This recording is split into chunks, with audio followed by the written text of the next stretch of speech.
Dani King, welcome to the Underground Society podcast. How are you? Hello, I'm fabulous. Since you are a woman in the male-dominated industry of music, what are some challenges that you've had along the lines of that? I think a lot of people don't take me as seriously. I'm also like a goofball, so that doesn't really help much either. Between pop and country, I had 10 co-writes scheduled that I had to cancel because the men that I was scheduled with were being inappropriate to me.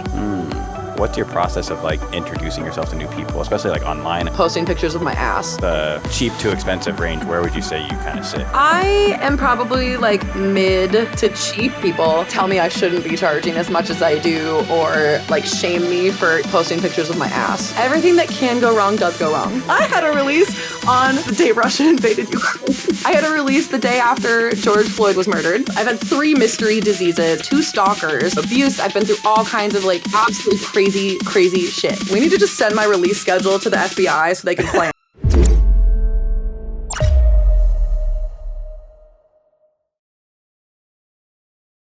Dani King, welcome to the Underground Society podcast. How are you?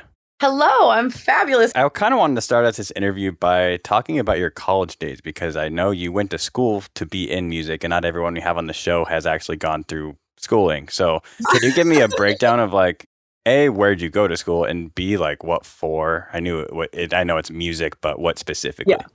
Yeah, I went to Belmont University in Nashville I got a bachelor degree in music with a minor in music business. So the focus was on commercial voice, aka not classical. And it was really fun. I'm glad that I went for a variety of reasons. I really wanted a college experience. My mom was the first woman in our entire family to ever go to college. So that was like a big deal for me to go get a college education. But I will say, I use almost none of it in my daily life now. It was fun. It was interesting. It was really, really, really difficult. What made it so difficult?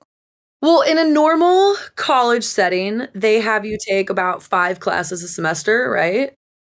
I had to take a minimum of 9 to graduate on time. What? So my last semester, I was in 13 classes. Oh my goodness. Are they all kind of, I guess, traditionally would be 3 credit classes? No. Or okay. They're not quite as intensive maybe, but still a huge load. It was a lot of work. They had us doing mandatory 0 credit classes. Oh my goodness. So yeah, I mean, it was anywhere from 1 to 3 credits per class, or from 0 to 3 credits per class, I would say.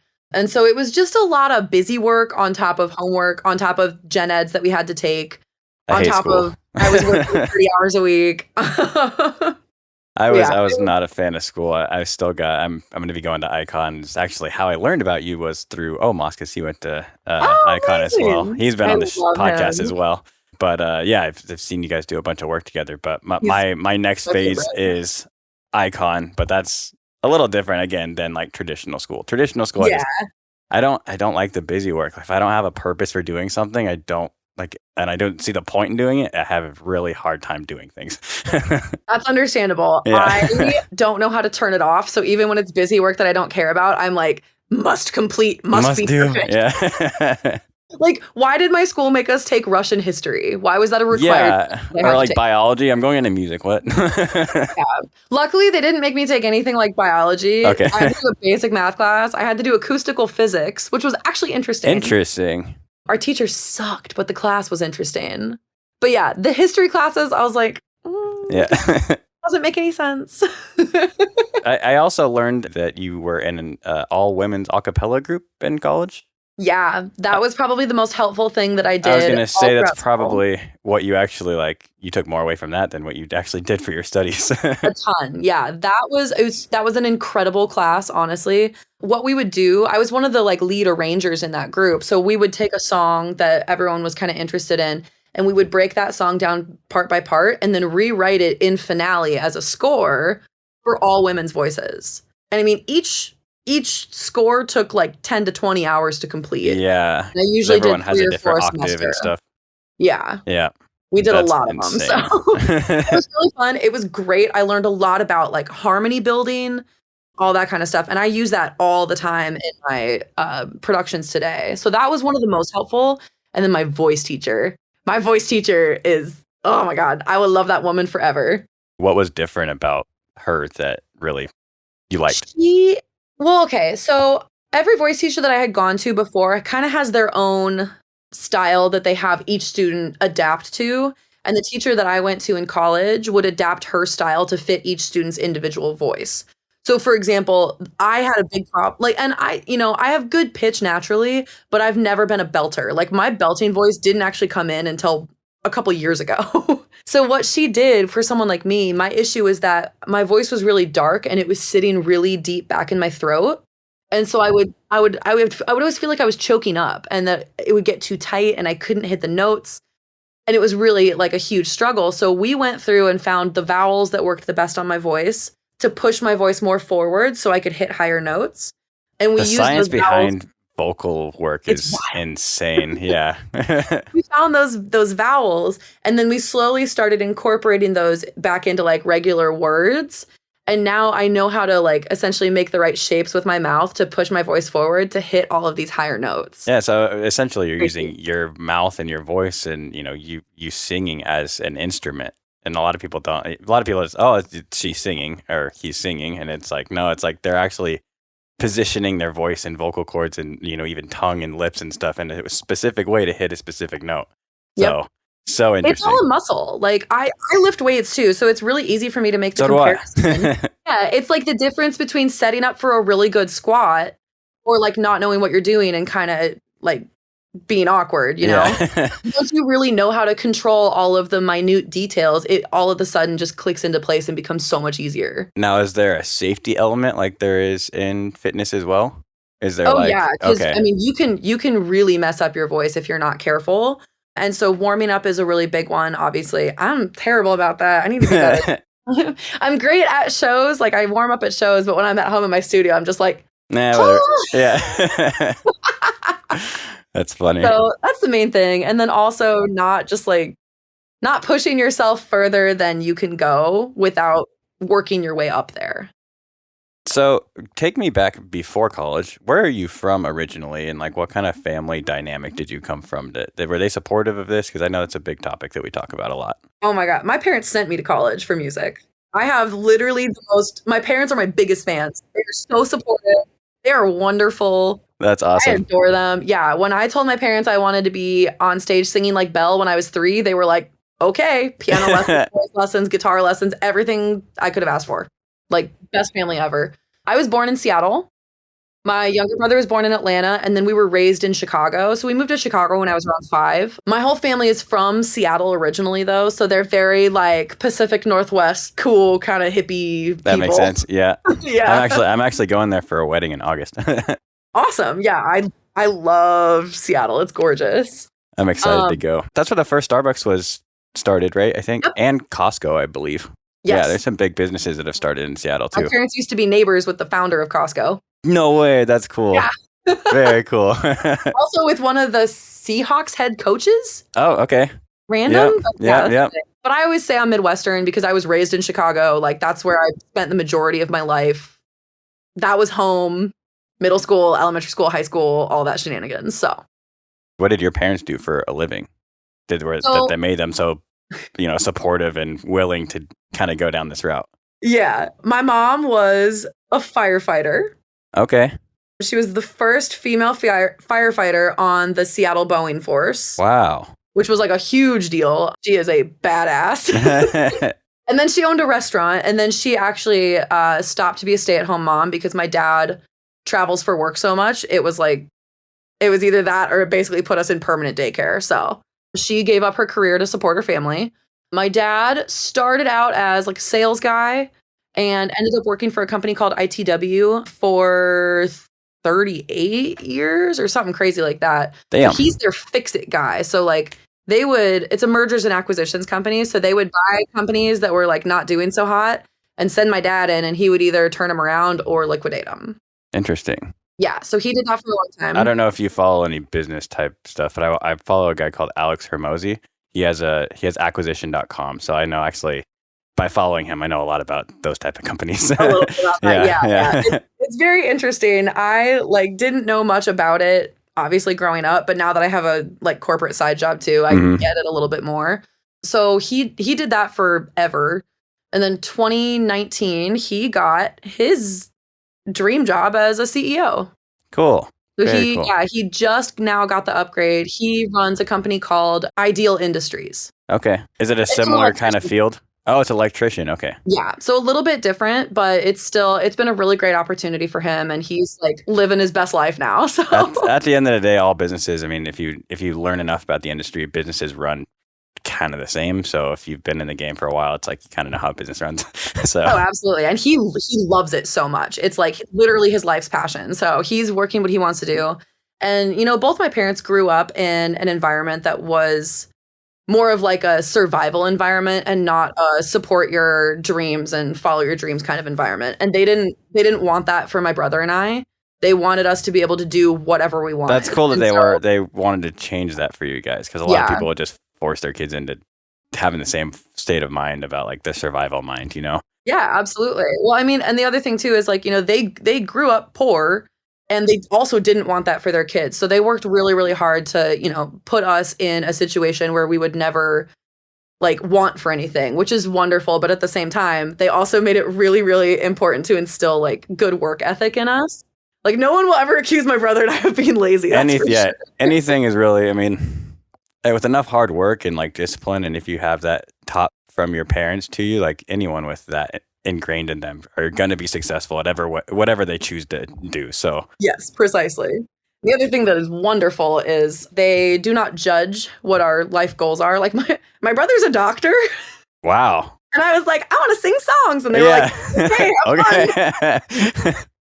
That's awesome. So, yeah, I definitely I recognize how incredibly lucky I am to have all of that behind me supporting me. It's been a huge blessing for sure. Yeah, for sure. Since you are, you know, a woman in the male dominated industry of music, what are some challenges that you've had that, you know, along the lines of that? I know you've probably faced a lot with that. Yeah, it's definitely interesting. I think a lot of people don't take me as seriously. I'm also like a goofball, so that doesn't really help much either. But, I mean, the main thing that I've noticed that I have issues with is that people think that I know less than I do. Like I've spent hundreds of hours working on vocal production and, you know, learning all of the ins and outs to make sure that I'm as successful as I can be. And I'll have people be like, "Do you know what a compressor is?" I'm like, no shit. So that's definitely been interesting. And a lot of it just has to do with like people being disrespectful, and it's kind of weird. I don't know. I think it's also like a generational thing too. I feel like people that are newer in the industry, at least what I would hope for, and you know, I'm trying to set an example myself with this, but I see that happening and I'm like, what? There's no reason, like, why can't girls do what guys, like, that doesn't make any sense to me. So I want to support that. Yeah. I feel like I also kind of skate under, like, okay, first of all, I skate under the radar as far as like production and stuff goes. Like female producers definitely deal with a lot more shenanigans like that. Like Jeannie literally just released that EP on Disciple, and people were just being so mean for no reason. It was so good. So that's kind of annoying. But at the same time, vocalists we're always the secondary artist, and a lot of times we get treated like it. Like we have some stories. People replacing our vocals with different singers without asking, selling our top lines to other people without our permission to do so. Like stuff like that happens all the time. And we're just like, when did we ever say that was okay? Never. So yeah, never. It happens, but it's all right. It's just about, first of all, it's about moving on and making sure that you set your boundaries appropriately and that you don't have to set them twice. And second, I'm also really lucky because I have an incredible manager that does not let anything slide like that. Good. Yes. Good. Who are you with? I'm with Natasha at Cultivate Artists. Omos and I are signed to the same management, but she's just like a 4'11" little bulldog. She doesn't let anybody pull crap like that on me. So probably, I mean, especially with her being, I'm sure she's faced those same challenges. So like learning herself how to stand up for that is probably makes it easier to even do more of that for her own clients. So yeah, we've had some weird interactions, and like a lot of times we can't tell if the weird interactions are like because she's a girl and they're assholes, or just because they're assholes. We don't know. Yeah, that does happen. I just find I stumble upon assholes myself in this scene. So all the time. Yeah. Okay, I've honestly had more, like, an overwhelming amount more of good experiences than bad experiences. We've talked about, your history and kind of where you came from, but you started music at a young age and you obviously went to school for it, but when did you actually start? Were you able to make it like your full-time thing? I know you said you have a part-time job still, but you're basically a full-time artist now. Yes, I am. I do if I count down the hours, I do approximately 40 hours a week in music and then like 20 hours a week at my other job. I did full-time music for 2 years leading up to that, and full-time commission work is not for the weak. Yeah, for sure. I am the weak. I am the weak. It was rough. It was really rough. So it's really helpful to have multiple streams of income in order to support your music and not just like torture yourself being a starving artist. You know what I mean? Especially because you live in SoCal, right? Yeah, it's freaking expensive here. Yeah. So, it's okay. I switched into EDM around 2016. I was doing like kind of like pop and folk music before that. I've always been an EDM fan since I first heard Skrillex, the Cinema remix with Benny Benassi. Oh, that's actually, when did that even come out? I feel like that was 2011. 11? Actually, has it been out that long? Yep. Wow. Okay. I thought it was more recent than that. I know. Don't know what I'm talking about. I was a senior in high school. I distinctly remember because I was listening to it in the cafeteria and I was like, what is this? And then I kind of got more into it. And what sealed the deal was going to see Cruella's Get Wet tour in 2013. Ooh. They were one of the first artists I actually saw too. Phenomenal performers, legends. They're so good. That was so much fun. So I fully made the switch once I moved out to California. And I was bartending up until 2020, the pandemic. I got laid off. And so I used that period of time to really dig in and focus on my vocal production, upgrade my studio, learn all the information that I could, and just take advantage of the fact that we were all stuck at home to, grow my top line in business. So when did you graduate from college and how long did you have in between college and pandemic? I graduated 2015. I'm old. Yeah. That's the year I graduated high school now. No, literally. People keep saying that. I'm like, holy crap, I'm not that old. I swear. But I turned 30 this year, so it's I'm definitely older than some people in EDM. But one of the things I love about EDM is that there's not like an age limit on it. Yeah. You know what I mean? Like sure. Pop music, I interned at a pop label and they declined to sign a girl because she was 24 and she was too old. And I was like, that's like mean. Yeah, which is kind of weird. I mean, for someone starting out their career, that still doesn't make sense, but like I kind of see where they're coming from. But like, you think about like some of the pop legends that are still performing that are like in their 40s, like in 50s. Why is an age thing? What? It doesn't make sense to me at all. But I mean, it is what it is. I really like the environment where it's like, that doesn't matter. Like, it's not about your looks or your age. It's about the music that you make and how many people you can connect with via your music. And I think that's wonderful. So yeah, it was like a solid 5-year gap. And honestly, bartending took everything out of me and definitely set me behind. It's exhausting. I was working at like high speed, high volume bars, 8+ hours a night, 5 days a week. That sounds tiring. It's exhausting. Yeah. I mean, we're talking, I would walk 30,000 steps just in a circle in one day. So, the next day. No one needs to work out when you're walking that much. Holy crap. Yeah, I know. That was all my cardio. So the problem with that too is, you get home at 5, 6 in the morning and you're still wired from work. So you have to wind down. And then you wake up at 11 and you've only gotten 4.5 hours of sleep. Like 11 or 12. And everyone's like, oh, you sleep in so late. It's like, I went to bed at 6. Yeah.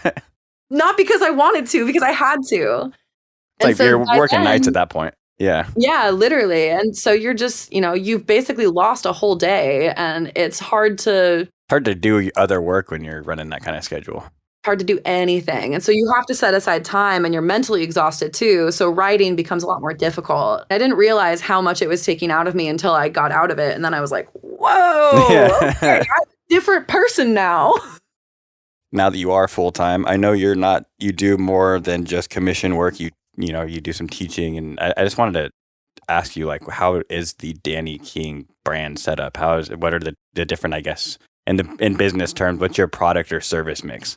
Yeah. So obviously, like I do top lining. That's like my full-time main thing.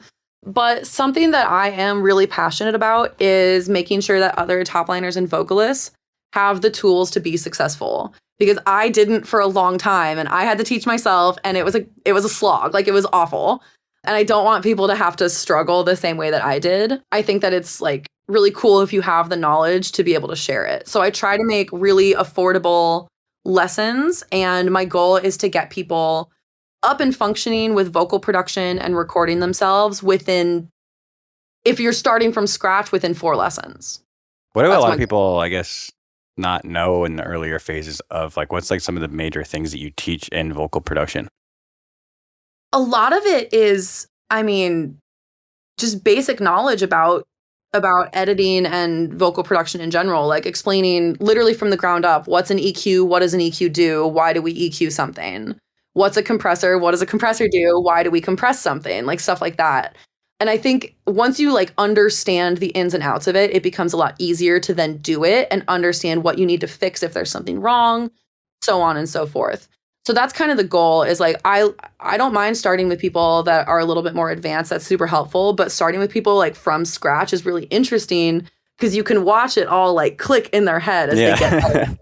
Like I have this one girl that I've been working with for a while now. Her name's Kaliza, and she's so smart. She's so wicked fast at learning. It was like 2 lessons and we were starting from scratch, and she sent me stuff and I was like, girl, this sounds like I did it. Like, let's go. Let's go. So yeah, I've definitely rewarding. found that I'm like really passionate about helping people get better at that. Is the production side of things, is it also like different per individual and how each individual's natural voice sounds? Yes. Okay, that's what I would think. So that's what makes it interesting too, because for a lot of people, especially like people that went to Icon, the last thing you learn is how to edit vocals. And everyone's voice is different. Everyone's voice resonates at different points. Everyone has different tone and different sound. So you have to adapt each vocal chain to each individual person. Like my personal vocal chain, it would never work for you. You have a different voice than me completely. So that's part of the fun of it. I have like little mini sample packs that I make. Sorry, back to the original question. Good. Yeah. What else do I do? I have a bunch of little mini sample packs made that I randomly throw up for sale. I'm trying to get a bigger one launched on one of the like sample pack websites. TBD on that. Still talking about it. For a long time, I did little live gigs at like bars and stuff, but I just don't have the bandwidth for it anymore, unfortunately. Did you just do like cover work when you did that? Yeah, it was like 3 hours of playing cover gigs and stuff, and they would pay me a couple $100 and feed me, but they're fun. It's just not like, it doesn't do anything to advance EDM in my life, so I'm like, it's okay. Why, I guess, did you decide to go EDM, and like what about it makes you want to continue to, not only plant your roots here, but nurture your roots here and continue in this genre? Honestly, I don't know why I love the genre so much. I just do. But I've also found that like I've met some of the most wonderful people through EDM. I say this all the time. Community is awesome. The community is so awesome. And like, I don't know, I've been to a lot of shows. I've worked in country, I've worked in pop, I've done all of that, and nothing beats the EDM community the way that it is. Like I've had the least amount of problems. I know people complain all the time about EDM and how many problems there are. I've had the least amount of problems in EDM. Yeah, comparative to everything else. I have, I used to go to country concerts and all different genres, like country concerts especially. Those drunk assholes.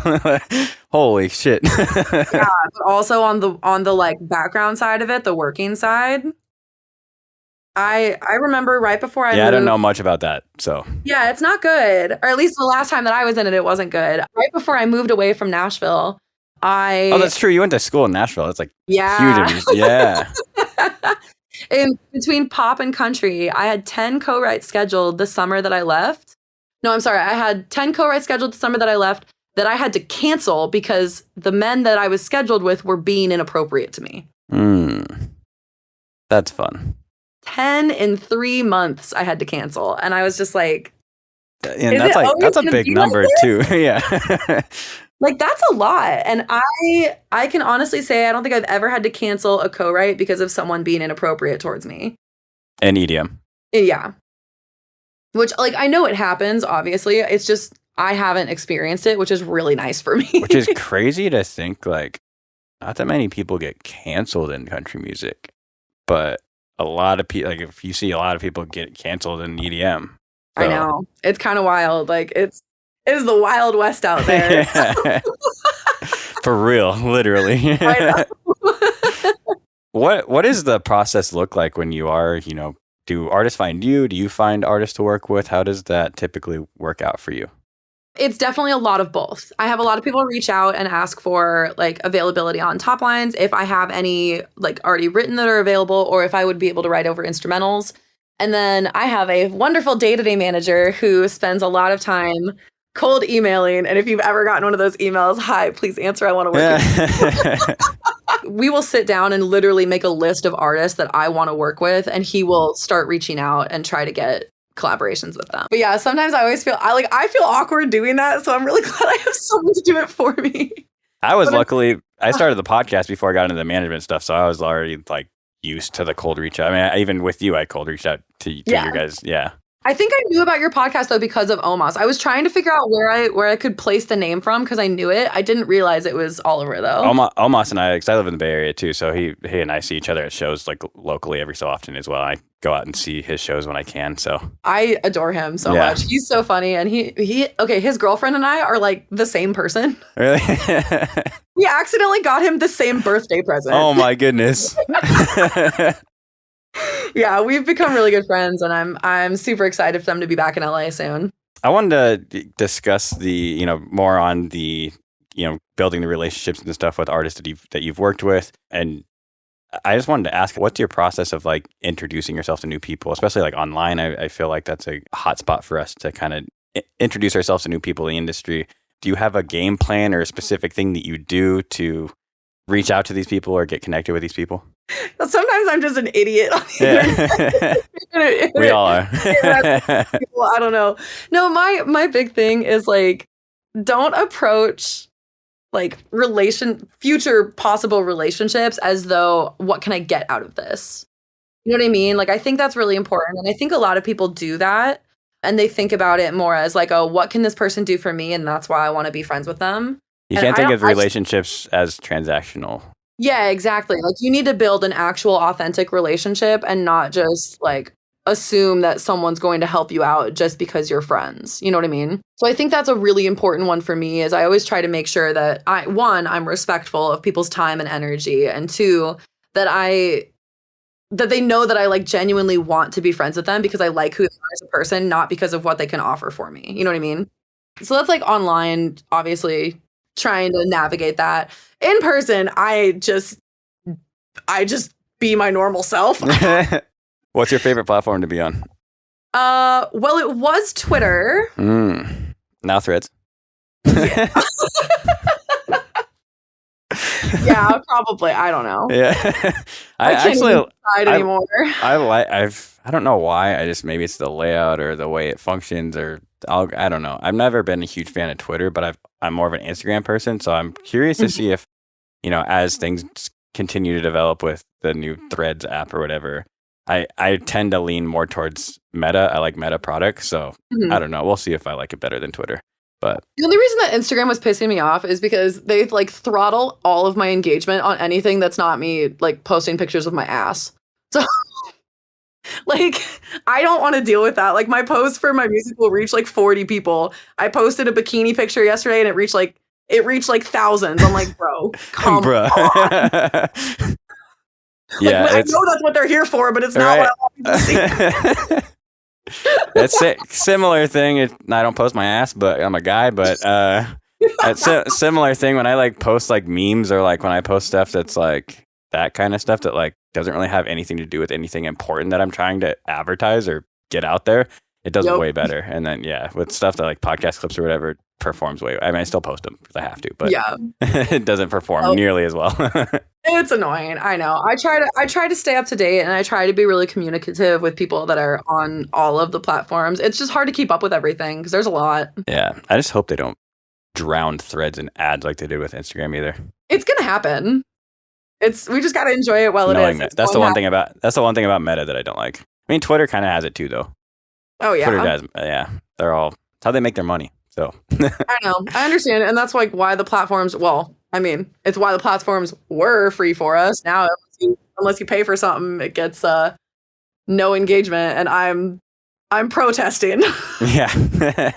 I don't want to pay for a check mark. That's stupid. Definitely not. I'm never paying for a check mark. I know. Never in my life. Annoying. Yeah. Talking about, the artists that you've built relationships and stuff, do you have a threshold, I guess, for the people who you work with in order to help your brand grow? Or, if people are too small, or even on the opposite end of that, is there a threshold for people who are maybe too big for you to work with? I have no thresholds. None whatsoever. If the music is good, I want to work on it. I just started a song with someone who has one song out on Spotify and like 2,000 monthly listeners. The music is banging though. So I'm like, let's do it. Like, why not? It's good enough. It can get signed to a label for sure. So I don't care. I have no problem with that. I know you've had issues with people, having budgets and stuff, and you're booking, to work with you. I don't know where you don't have to say a number, but where would you stand in like the, I guess, like cheap to expensive range? Where would you say you kind of sit? I am probably like mid to cheap as far as top liners go. Honestly, like in talking to all of my other girlfriends that do this, I don't charge that much. And I always try to be respectful of people's budgets, and I'm always open to negotiating too. Like if I'm too expensive, tell me what your budget is and we'll try to make it work. But at the same time, I also have to respect my own time and energy, because I don't use Vocaline. I don't like Vocaline. So I have to sit there and like hand align every single double, every single harmony. Most vocal production projects take anywhere from 10 to 20 hours. Wow. Yeah. So it's like, sorry, I'm not going to do that for $100. You know Definitely what I mean? not. Absolutely not. Yeah. I have to, respect my own craft and my own artistry and allow myself to charge what my knowledge is worth. And also, like, building my studio was expensive. So, yeah. And you have a degree behind you too, so it's like a lot of like you have that true, to. That's not very useful. So that's true, I guess. It didn't teach me how to open a DAW. All of the like music production stuff that I've learned on my own. Yeah, that's how I felt about it. Unfortunate, but I feel like that's how kind of college is. Anyways, I have a degree, like I said, in marketing, and I feel like I learned more about marketing by building my own business or platform than I did in school. I don't know. Yeah, 100%. That's totally fair. Yeah. So yeah, I mean, you can always say, oh, you have a degree, but it's like what I'm actually charging for isn't really related to my degree. Your experience. So, like, yeah, 100%. It's my experience. It's that like, it's the fans that I already have and the monthly listeners and the amount of time and effort that I put into the project. So do you ever run into like any hiccups, since you are kind of on the, I guess I would say, cheaper mid range, like you said? Do you find any issues with, inexperienced producers of like doing things that you don't necessarily like, or like run into issues with people who haven't, maybe are still in the new kind of state of their project that are still trying to figure things out? Have you ran into hiccups there? Yeah. I don't want to throw anyone under the bus. Yeah, don't say any names, yeah. Majority of the problems had to do with inexperience. A lot of them have learned and become better artists since that, and it's like, it's not a big deal. The only ones that genuinely piss me off are people who tell me I shouldn't be charging as much as I do, or like shame me for even charging at all. Like, oh, don't you want to do it just for the love of music? Yes, and I also have to pay rent for the studio. So, like, this costs me money, so I can't just like give it away for free. So those are the only ones that really, really like piss me off. Who have been some of your favorite artists to work with, and why? Oh my gosh. Okay. Riot 10 is the shit. Sick. Yeah. I love him. He is awesome. He's the nicest guy. He seems like it. Yeah. Have you seen his new project with, I think his name's Stouty? It's Pushing Daisies, I think? I'm excited to see what they're going to do with that. I know. And they got Bella Renee on a song too, which I love. Yes. She's been on the show as well. Oh, yes. I love her. She's so sweet. Yeah. So I've got 2 songs with him. It's been super fun. The other one that I absolutely loved working with was Oliver's, and that was the last song that I released. Yeah, that's actually in our playlist. Oh my god. Okay, first of all, one of my favorite songs that I worked on last year. It's incredible. Second, he was awesome to work with. And I've loved his music for many years. Yeah. I've been a huge fan of his since like 2016. So when they came back and they were like, yeah, we would love to work with her, I fangirled so hard. And he doesn't know that either. So he's probably going to hear this and be like, oh my God. So he was really fun. And that song turned out so good. And we're doing like a little acoustic version of it too. Nice. Yeah. Very so he's cool. great. Sully is another one that is just like very talented. Oh my God, I love him so much. So I'm not going to say anything yet because I can't, but that song is coming out this year. Woo! And there will be live performances of it, at least 3 that I know of this year. So very cool. Yeah. And that one, he just let me go balls to the wall, no notes, just let me do whatever I wanted to do. Excellent. Yeah, he's incredible. So him, Omos, obviously is like one of my best friends. Yeah, songs with him. Yeah, many songs with Omos. I know. I don't even care. We're going to do like 4 more. And then another guy that I absolutely love and is another one of my best friends is Eowyn. I don't know if I know. Like A1. His name's Aaron, but I love this about him. He has a lisp, so he's just like totally played into it. Or he has a speech impediment. So he's played into it because he can't pronounce his R's, so he made his artist name that. And then like, all remixes, he labels them Wemixes. That's awesome. He is a stupid talented producer, and he's still like a fairly small artist, but I have no doubt he's gonna like blow up because he's incredible. And he can make a full song in like 2 days and it's done. And I'm like, whoa, do that. Yeah. That is some people even, I think one of the first people that I heard about doing that successfully and often is Sudden Death. But he's big time artist. So absolutely, I know. Oh, you know who else I love? Even though he's a total shit poster on Twitter, is Mashbit. Ah, yeah. I know awesome. That is. Yeah, love that kid. Yeah, he does really well on Instagram too. His reels are really well done, and his whole page is like all blue and like very well color coded. His artwork and stuff is very good. Yeah, he's great. He's a really nice guy too. Outside of all the like trolling that he does. Yeah. Like he's actually a genuinely wonderful human. That's awesome. So with all the success and everything that you've had with your artist project, and I wanted to talk about some of the challenges because you said you were like the Murphy Law applies to you specifically for some reason. Yeah. And I just want to like ask why and like share some stories, I guess, from what the times that you've experienced that. Everything that can go wrong does go wrong. With me specifically. I'm my manager's only client that this happens to. And literally at one point she was like, who did you piss off in a prior lifetime? Actually first. I'm like, I don't know. I have no idea. So there was a period of time where every single release I had lined up with like a catastrophic major world event. Interesting. Like, I had a release on January 6th. No. Yeah. I had a release on February 24th of 2021, and that was the day Russia invaded Ukraine. I had a release the day after George Floyd was murdered. Like, that's not funny, I'm sorry, but how?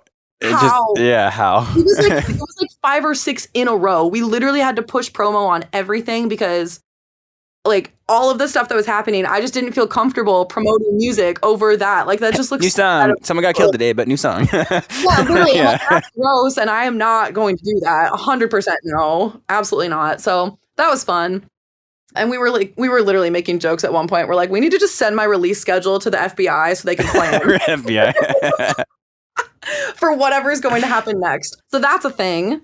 I had 3 releases with a label called Kilobyte that I don't know if you know about that whole thing. Yeah, I actually had a Paper Skies on a month ago or something, and he was like one of the people that like was like pioneered or not pioneered, but kind of started like the fight back against that. So yeah, we learned all about that. Yeah. Yep. 3 songs at more than 500,000 streams, and they all got taken off my profile, and all my monthly listeners went pew, and then when they got added back, they never went back up. I just hit 100K monthly listeners too. That sucked. That really sucked. It's just stuff like that. Like it's random things that are completely out of my control. One time I had a label. I found out that a song was releasing because the label distributed the song to release and no one told me. That's fun. It was an accident. The label thought that the artist was talking to me and my team the artist thought the label was talking to me and my team, but nobody was. There's miscommunication. Yeah, huge miscommunication. They apologized profusely. We all laughed. It was fine. But it's just. We all laughed. It was fine. That's another thing that throughout all this stuff I wanted to bring up. Like, you seem like obviously you have a great mindset around it. Why and how? And like, why do you think like you try and just keep that good mindset, when you're going through these things? When everything has gone wrong, not much else can go wrong. So it's like, I can only control I can only control myself and my actions. I can't control what other people do. And so I can also at that point only control my reactions. Overreacting, freaking out about a situation that's going on isn't going to fix or solve anything. And I also just am a very happy, peppy person. Like, it's easy for me to maintain a positive attitude because it's just like inherently in me. I've always been like this. So I feel like that's also probably why everything goes wrong for me. It's like, I can handle it. You're right. Yeah. I don't know if you can relate with this or not. The universe only gives you what you can handle. So if you're, going through what seems like to be like a fight that's greater than everyone else, it's because maybe you have the more strength than everyone else around you as well to be able to handle that. So I 100% agree with the sentiment, especially that like, you won't be given more than you can handle. And whatever the universe brings to you, you were meant to deal with, even if it's like awful. Like, it will push you to become the best version of yourself and the best person that you can be. Absolutely. Absolutely. How did you, I guess, develop that mindset? Was it something that you were kind of raised? Did your family kind of have that similar, like, did you have that in your upbringing, or like, how did that develop for you? I know for me, like, I struggled so much in the past, like freaking out over this little shit, like, and I've worked on it and I've luckily gotten better, but it was hard for me to get to that point. Yeah. I mean, yeah, I would definitely say that like my family has always been of that mindset, but I mean, I've been going through the ringer since I was like 15, so yeah, I've dealt with all kinds of like after a while you just like get used to it to a certain point. Yeah. Like a release goes haywire at one point, whatever, it's fine. Like, it's not a big deal because it just on to the next.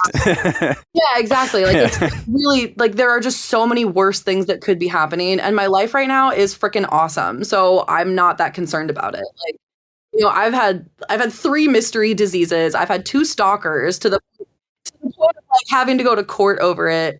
I've been through abuse. I've been through all kinds of like absolutely crazy shit.